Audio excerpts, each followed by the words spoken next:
Quando foi seu último check-up? Aqui no Papo Saúde, lá no episódio 24, nós falamos sobre a importância de manter em dia os exames e monitorar situações especiais para garantir qualidade de vida. Prevenir as doenças cardiovasculares, por exemplo, passa pelo controle dos níveis de colesterol. Esse vilão, assim, entre aspas, né, pouco conhecido e tão necessário. Sim, o colesterol é essencial para o corpo humano e está presente no coração, no cérebro, fígado, na pele e em todas as nossas células.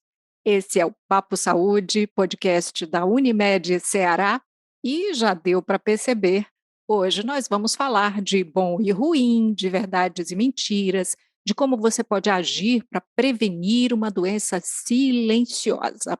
Para isso, nós convidamos a médica cardiologista, especialista em cardiologia esportiva e ergometria, Nathalie Reis. Olá, bem-vinda, doutora Nathalie. Olá, tudo bem? Obrigada pelo convite, a Unimed Ceará e todos vocês do podcast. Muito obrigada. Olha, esse tal de colesterol é tão importante que ele tem até um dia para ele, né? 8 de agosto é o Dia Nacional de Prevenção e Controle do Colesterol Elevado. Então vamos lá. O que é o colesterol e quando é que a gente considera que ele está elevado? O colesterol, na verdade, é a forma que a gente tem de armazenar as gorduras do nosso corpo, tá? Primeiramente, o colesterol, ele é produzido por nossas células. Então, nós mesmos produzimos colesterol. Isso é uma especificidade dos animais. Apenas os animais produzem colesterol. Então, nenhum tipo de vegetal vai estar produzindo colesterol por aí. E, além de nós produzirmos, como nós também nos alimentamos com alimentos de origem animal, a gente também termina ingerindo na nossa dieta colesterol. Então, é daí que vem essa questão do colesterol.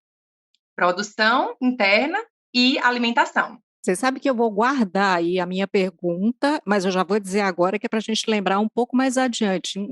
Quer dizer então que quem tem uma dieta à base só de vegetais, não tem problema de colesterol alto? Espera daqui a pouquinho a gente fala. Antes disso, né, de uma forma assim mais geral, quais são os fatores que colaboram para o descontrole desse colesterol? O colesterol, como eu falei, ele é produzido pela gente mesmo, então a gente tem que entender que são duas coisas fundamentais. A nossa predisposição genética, como é que o nosso organismo metaboliza o colesterol, tanto como é que ele produz, como ele degrada o colesterol, e isso vem da nossa herança genética, aquilo que a gente recebe de carga de genes e de metabolismo, e também dos fatores ambientais, que a gente chama. Então, é a alimentação e a atividade física. Sempre vai ter influência no resultado do seu colesterol. Entendi. Quais são os sinais, assim, para perceber que alguma coisa está errado? Existem sinais visíveis ou não? Como é que se identifica um descontrole no colesterol elevado, enfim? Certo? Então, o colesterol alterado é o que a gente chama de dislipidemia. Tá? É um distúrbio no metabolismo dos lipídios, né? A dislipidemia. Infelizmente, na maioria das vezes, a dislipidemia ela é silenciosa. Em raros casos, muito raros casos, quando os níveis já estão muito altos, ou quando está associada aí uma doença metabólica mais grave, né, uma dislipidemia familiar e muito prevalente, podem aparecer alguns sintomas de acúmulo de colesterol em tendões, nas regiões das pálpebras, tá? Em torno do olho, pode até aparecer esses sinais, mas isso é raro e é a exceção. Na maioria das vezes, o colesterol, né, os distúrbios de colesterol, a dislipidemia, vai ser uma doença silenciosa, e o perigo é que muitas vezes ela só vai se manifestar quando já está muito grave, através, né, de um infarto, um AVC, uma doença já mais grave, e é só aí que você descobre que tem problema de colesterol. Então, por conta disso, a prevenção é fundamental. Uhum, sem dúvida. Eu fiquei curiosa em relação a esses sinais que surgem na pálpebra, né? Como você falou, são o quê? Bolsas de gordura? Eu só posso pensar nisso. Isso, é exatamente isso. São bolsas de gordura, né? aí tem nomes técnicos, xantomas, xantelasmas, mas o arco, né, de colesterol no olho também, mas é exatamente isso, é um amareladinho que surge na pálpebra, esse é o mais clássico, tá? Aquilo ali pode ser um sinal de acúmulo de colesterol, especialmente se aparecer em pessoas muito novas, abaixo dos 30 anos de idade. Aí, se já tem esses acúmulos, vale a pena você investigar se aquela pessoa não tem distúrbio de colesterol. Eu falo isso porque quando aparece em pessoas mais velhas, não necessariamente está associado à dislipidemia, a colesterol alto, tá? Pode ser realmente alguma alteração de pele, alguma outra coisa. Tá. E o descontrole nos níveis de colesterol vai sempre resultar em doenças cardiovasculares?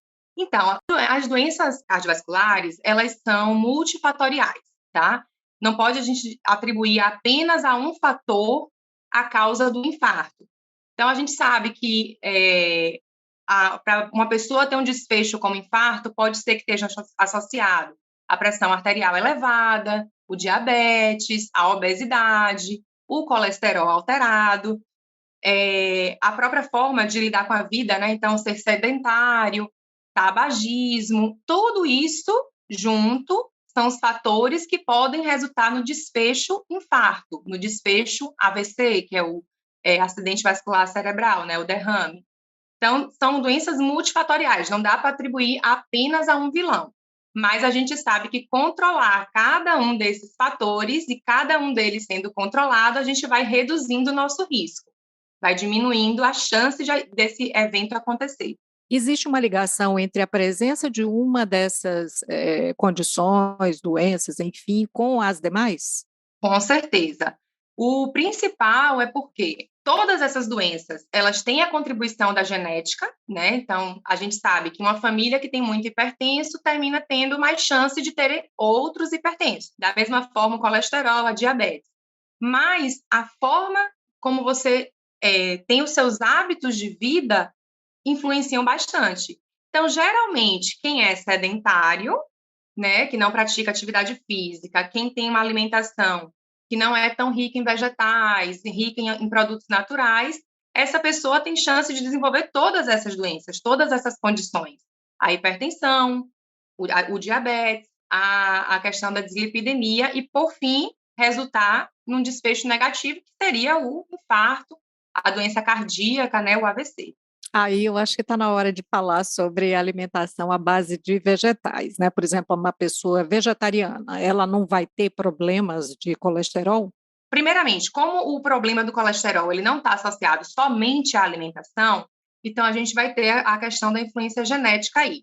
Então, por exemplo, uma pessoa que tenha uma doença chamada hipercolesterolemia familiar, essa pessoa ela já produz de forma endógena muito colesterol. Obviamente, se ela for vegetariana, ela está fazendo a parte dela, ela está contribuindo para aquela alimentação, né, não está causando tanto o problema do colesterol. Mas, ainda assim, a questão genética já não é tão favorável. Além disso, apesar de o colesterol em si ser uma molécula do reino animal, de a gente só conseguir adquirir colesterol com alimentos animais, as gorduras estão presentes no reino vegetal também. Então, a pessoa que é vegetariana, ela vai terminar comendo gorduras de origem vegetal, que são os óleos. Óleo de azeite de oliva, o óleo de girassol, óleo de canola, óleo de milho, são alimentos de origem vegetal, contêm gorduras, e essas gorduras vão estar na dieta dessa pessoa, e isso pode terminar elevando o colesterol também. Porque a gordura, uma vez que entra, né, que a gente se alimenta dessa gordura, no processo de digestão, ela é liberada no sangue e vai ser transformada em colesterol lá no nosso fígado, que é o grande produtor de colesterol. A senhora falando assim do óleo, enfim, me vem a questão daquele vizinho, né, do amigo, da amiga que conhece um chá, uma receitinha, né, uma alternativa para manter o colesterol ali baixo, sei lá. Quais são os riscos de seguir essas dietas de indicação popular, né? Como é que a gente sabe o que que é mito, o que que é verdade nesses casos? Primeiramente, antes de você optar por uma dieta, alguma coisa, você tem que conhecer os seus níveis de colesterol. tá? Então, isso é fundamental. Você precisa ir ao médico, principalmente as pessoas a partir de 30 anos de idade, é quando o risco começa a aumentar. Se na família já tem um histórico de doença cardíaca grave, de muita gente que tem infarto, pessoas jovens que têm problema cardíaco, às vezes até antes dos 30 anos, já vale a pena a gente comparecer ao médico para fazer esse check-up e a gente conhecer os nossos níveis de colesterol, né? Então, é comum o cardiologista pedir, pelo menos na primeira consulta, a avaliação do colesterol do paciente, para a gente conhecer. Então, a partir do momento que a gente conhece, a gente vai determinar ali se aquela pessoa já tem um risco mais elevado ou não. E aí vem a questão da alimentação, tá?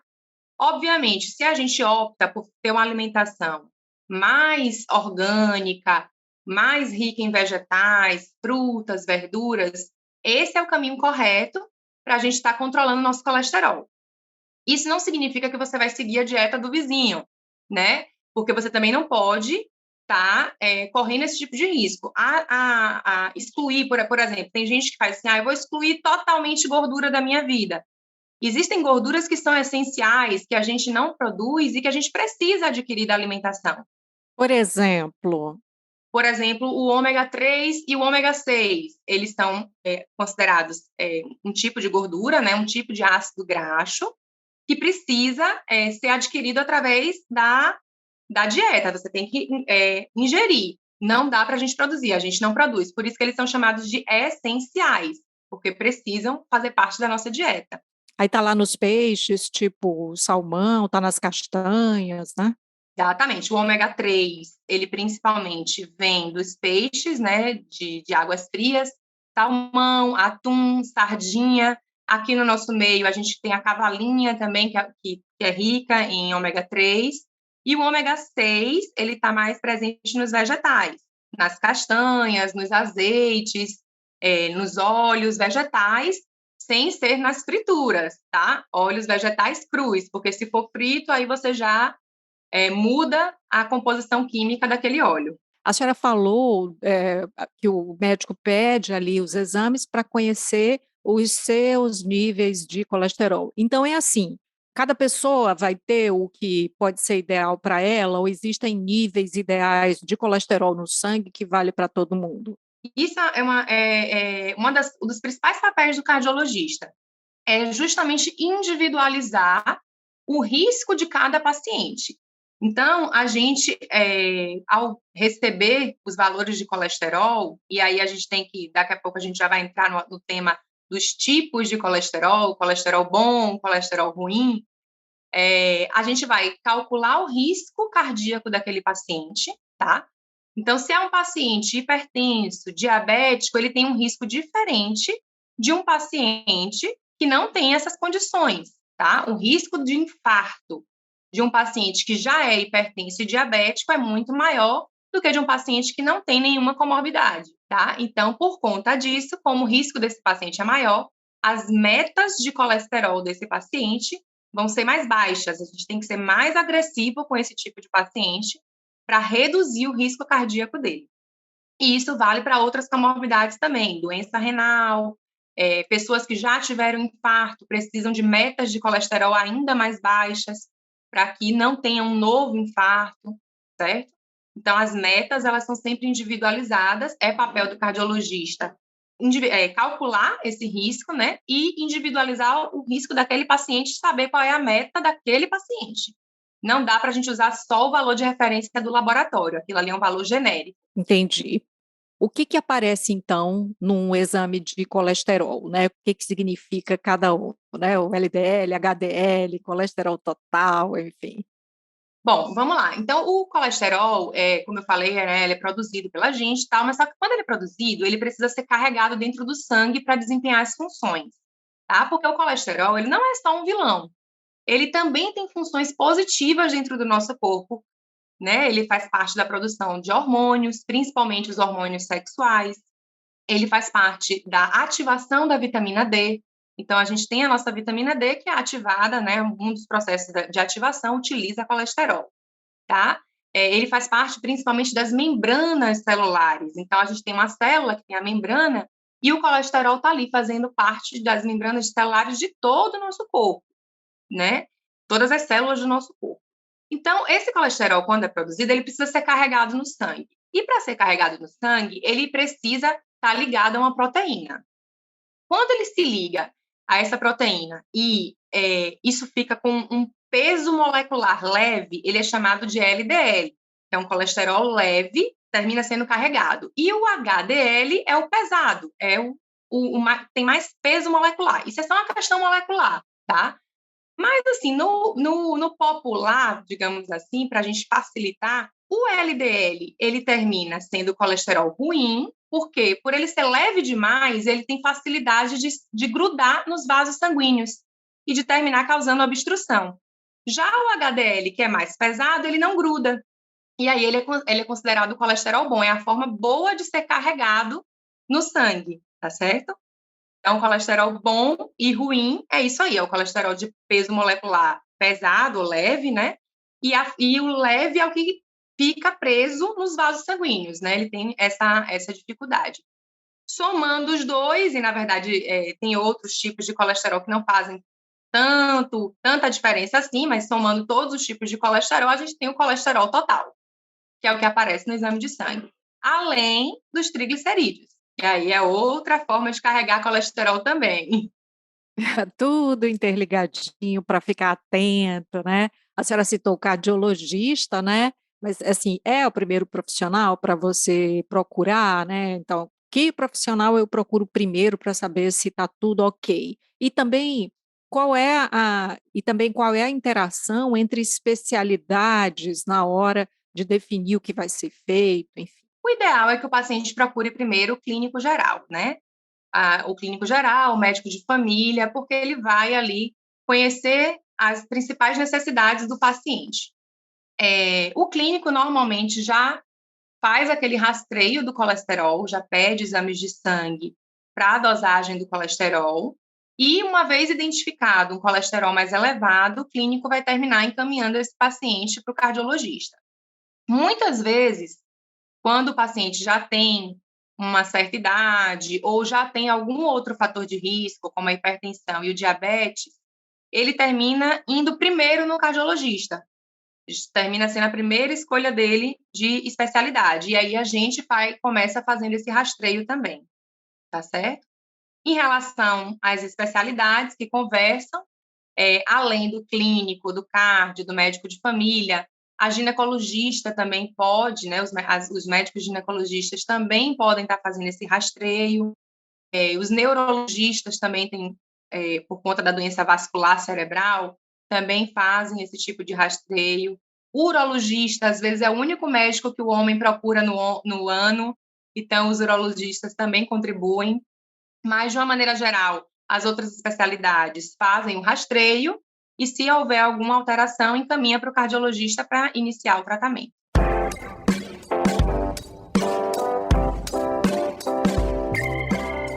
Em alguns momentos a senhora falou sobre idade, né, citou aí as pessoas de mais idade e citou preocupação com quem tem ali a faixa de 30 anos, de aparecer sinais de dislipidemia, mas o descontrole do colesterol é um problema também que afeta, crianças, né, porque a quantidade de crianças obesas, de adolescentes obesos que a gente tem é muito alta. Então eu queria que a senhora falasse um pouquinho sobre a prevalência entre esse público, crianças e adolescentes. Então, infelizmente, a obesidade infantil, ela vem crescendo nos últimos anos, né? Hoje já chega a quase 40% das crianças, pelo menos com sobrepeso. Isso se deve à alimentação ruim, a sedentarismo, né? Muito tempo de tela, enfim. O comportamento das crianças vem mudando e mudando muito rápido. E com isso, a gente começa a antecipar algumas doenças que só surgiriam na terceira, quarta, quinta década de vida, como, por exemplo, os distúrbios de colesterol, distúrbios de pressão e até mesmo diabetes infantil, né, que também vem surgindo. Por isso, o pediatra também termina sendo um profissional que tem essa missão de identificar as crianças que estão sob risco, Então, a gente sabe que faz parte da consulta pediátrica, tá acompanhando o peso da criança, o ganho de peso, o comportamento dela na curva de crescimento, e ao sinal de sobrepeso e obesidade, o pediatra muitas vezes já começa a buscar também essas outras doenças, hipertensão, diabetes e a própria dislipidemia, solicitando também exames de colesterol para investigar. Além disso, nos casos de doença genética mais grave, de hipercolesterolemia infantil, é o pediatra quem termina identificando. Mas aí são situações raras, situações menos comuns, né? O dia a dia mesmo que a gente vê é a obesidade infantil por conta, as doenças do colesterol infantil e a obesidade infantil por conta de maus hábitos, de alimentação mesmo e sedentarismo. No caso do diagnóstico feito, como é que é o tratamento? Como é que funciona? Ótimo. A primeira coisa do tratamento é a gente tentar identificar quais são os hábitos de vida desse paciente, tá? Todos os pacientes que têm distúrbio de colesterol vão se beneficiar de uma alimentação mais saudável e de hábitos de vida, de prática de exercícios físicos mais intensos. Então, é fundamental que a gente faça essa investigação. Na maioria das vezes, o nutricionista vai ser fundamental para estar aí corrigindo os erros alimentares dessa pessoa, né? Seja ela criança ou adulto, ou até mesmo idoso, né? Proporcionando uma dieta melhor, uma alimentação melhor. E a prática de atividade física deve ser iniciada ou intensificada no caso daqueles que praticam, tá certo? É o primeiro passo do tratamento. Além disso, em alguns casos, em muitos casos, principalmente naqueles pacientes que são classificados como alto risco cardíaco, muito alto risco cardíaco, a gente tem que entrar já com as medicações, certo? Principalmente as estatinas, que são as medicações fundamentais aí no tratamento do colesterol. Perfeito. Sobre sedentarismo, né, aumento da prática de atividade, exposição às telas, tudo isso a gente falou muito aqui por conta das restrições, né, de controle da pandemia de Covid-19. Então, eu queria que a senhora também trouxesse aqui para a gente uma análise de como é que se percebe esse cuidado com a saúde depois do início da pandemia. Né? A pandemia, por conta do isolamento social, nos impôs essa questão de reduzir as nossas atividades físicas. Mesmo aquelas pessoas que praticavam atividade física em casa, tiveram as suas rotinas mudadas, modificadas, né? O home office virou uma realidade para muita gente, realmente a limitação de ficar dentro de casa. Então, assim, apesar de você fazer 1 hora de atividade física, o resto do dia ficava o tempo todo em casa. O que é que a gente viu? E a gente tem visto isso na nossa rotina diária. A população aumentou de peso, né? E agora, com o retorno às consultas, todo mundo preocupado, voltando, a gente está vendo que muita gente perdeu o controle também da diabetes, perdeu o controle do colesterol, e agora está tendo que readequar, corrigir tudo, entrar com medicação, voltar a praticar mais atividade física, ter uma rotina mais ativa, porque não basta fazer só a sua atividade física, a sua rotina também é ideal que seja mais ativa, para a gente estar controlando esses fatores de risco. Vamos tentando, né? O novo normal, né? Doutora, então é assim, uma pessoa que recebeu o diagnóstico, né, de que ela tem aí um descontrole no colesterol, a dislipidemia, enfim, e que já tem ali nas paredes das artérias, enfim, depositados ali aquele colesterol ruim. Se ela faz o tratamento, se ela toma a medicação e tal, ela vai voltar ao normal? Isso, por exemplo, vai ficar, é como se houvesse um mecanismo ali para limpar, para tirar isso ou não? Fica como ali depositado e nunca mais vai sair, zera tudo. Como é que acontece? Tá, ótimo, vamos lá. Primeiro que assim, nem todo mundo que tem colesterol alto, a doença de depósito do colesterol nos vasos já está estabelecida. Então, quando uma pessoa é identificada com colesterol alto, a gente tem que tentar correr realmente para que esse nível não chegue, né? Esse nível de depositar nos vasos não aconteça. E aí, nesse caso, a mudança de hábitos ajuda muito. Então, quem tem colesterol alto realmente tem que aderir a um estilo de vida mais saudável, tem que praticar mais atividade física, principalmente as atividades físicas aeróbicas, né, que é corrida, caminhada, natação, bicicleta, esportes de uma maneira geral, são atividades aeróbicas, então isso vai ajudar. A mudança da alimentação, uma alimentação que não seja com alimentos industrializados, isso porque os alimentos industrializados, eles terminam tendo muita gordura na sua composição. Então, evitar esse tipo de alimento, preferir as verduras, as frutas. E com essa mudança de hábitos, essas pessoas que têm só o colesterol alto, que ainda não têm a doença estabelecida, elas conseguem evitar que isso aconteça. Uma vez que a doença já está instalada nos vasos sanguíneos, aí, inclusive, é quando a gente passa a classificar esse paciente como um paciente de alto risco cardíaco, um alto risco de AVC, aí o tratamento ele já é mais no sentido de controlar a doença, certo? Óbvio, a mudança de hábitos vai continuar ajudando, porque a doença não vai piorar, tá? Não vai piorar a situação da obstrução ali, que às vezes é de 20%, 30%, 40%. Se você não controlar com o hábito de vida, ela piora. Mas regredir totalmente, zerar totalmente, é muito difícil, porque o colesterol, uma vez instalado, ele é difícil, não tem nada que a gente faça para remover.